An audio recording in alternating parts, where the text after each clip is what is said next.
Hey guys, Murdy's here with another video. But before I begin, I just wanted to say thank you to each and every one who supported my last video. You guys are amazing, and I was never expecting the kind of reaction you guys gave. But what do we have today? It's kind of a follow-up to my last video, where we talked about why I believe EverQuest Next is still alive. If you have no idea whatsoever what I'm talking about, you need to stop this video and go watch that. For those of you who have seen it, thanks again for coming back, and let's get started. So in the video I mentioned, I talked a little bit about DayBreak Games, the people behind EverQuest Next, the decisions they made, and just a little bit about who they actually are. And it got me thinking a lot, just what can DayBreak Games do to undo the damage, and I'd hate to say it, they themselves caused. And don't get me wrong, this isn't a hate video on DayBreak Games. I have full confidence that they can produce and create a great game. But they have a lot to answer for when it comes on their multiple decisions exclusively following EverQuest Next. So, going on my usual system, here are my top thoughts on how DayBreak Games can redeem themselves. I found it very hard to pick a place to start, mainly because I normally like to take my biggest points for you guys and put them at the end of my video. However, I think it's only fair to address the one thing that comes to everyone's mind, and that's that DayBreak Games needs to at least acknowledge EverQuest Next. I'm making this my first point because of the simple fact I don't think it's gonna happen. It's very, and I mean very obvious they want to take EverQuest Next to the media when they're ready enough to possibly open its beta, but that's pure speculation at this point in time. This makes perfect sense business-wise, and unfortunately is probably why we won't hear anything until then. Why, you may ask? Before I give you guys my actual evidence, I just want to say because it makes sense. It doesn't take a genius to see that EverQuest Next's community at this point in time is downright hateful towards DayBreak, mainly due to the fact that it's DayBreak themselves who completely severed their communication. If DayBreak Games came out simply to announce, yeah guys, we've been working on the game, I can only imagine far more negative feedback than happy ones, whether it's deserved or not. But if DayBreak Games comes out saying not only have they worked on the game, but we're going to be able to play it possibly in a month, then I think a good portion of the community that would have been hostile might forget what's happened. But okay, I gave my speculation, so where's the real evidence?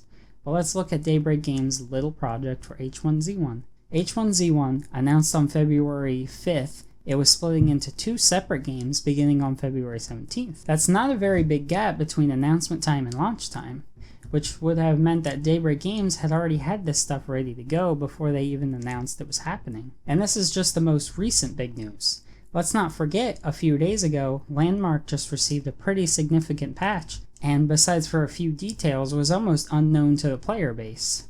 Not a bad thing by any means, but it does show that DayBreak Games' business strategy is less, let's hype this up, and more of, I'll tell you when I have something. Whether that's a bad thing is completely up to you. But as it stands, it's evidence that despite the fact we want to hear confirmation, we most likely won't till they have something they feel they can share. It would be very easy to simply say they need to work on their communication skills. Talking about DayBreak Games, of course. And while that's both easy to see and true, I'd like to think you guys deserve a little more than that from me.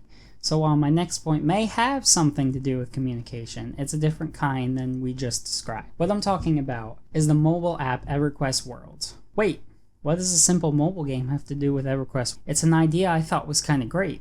While Sony at the time was making EverQuest Next, we got to wrap our heads around in a puzzle-like game, and our reward was tidbits of information about EverQuest Next lore and some pretty awesome music, and that's my kind of thing. The genius of it is that while we were getting involved in the game, learning about the new lore and mechanics leaps before we could even play the game ourselves, at the same time that they were creating the game. But what does that have to do with DayBreak Games fixing a community, or their actions?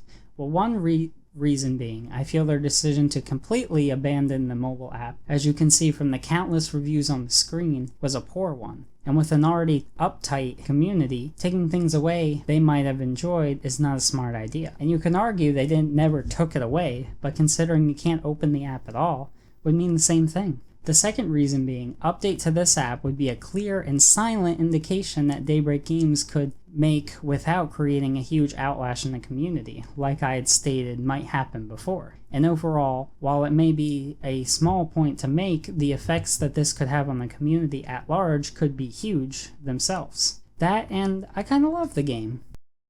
My last and final point I want to make does break my rule about DayBreak's communication skills, but it's not what you think. I like to think we as humans need to do things in baby steps, slowly progressing in maturity. And the human this time being DayBreak Games. So if walking for them is announcing something about EverQuest next, I'd like to think crawling would be reopening SOE Live and calling it whatever they want. DayBreak Live, DayBreak Con, you get the idea. I like to think this would give DayBreak their own floor to showcase new updates and ultimately get some much needed experience in being involved with their communities. The best thing about a convention, and why so many companies love it, is they can avoid the whole backlash for being silent while working on new content for a year. A convention is just the perfect excuse. It would not only give DayBreak Games a chance to be able to announce that information just once a year, and in turn have time to develop it, and while we fans may not get the answers to certain questions straight away, we know at least eventually we would have an answer again once a year. And for us EverQuest fans, once a year ain't half bad. So thank you guys for watching my video. Don't forget to like, and if you guys agree or disagree with anything I've said, as always, tell me below. And before I forget, I know we don't have a lot to go on now, but if you guys have any ideas or things you want to know for future videos, just let me know.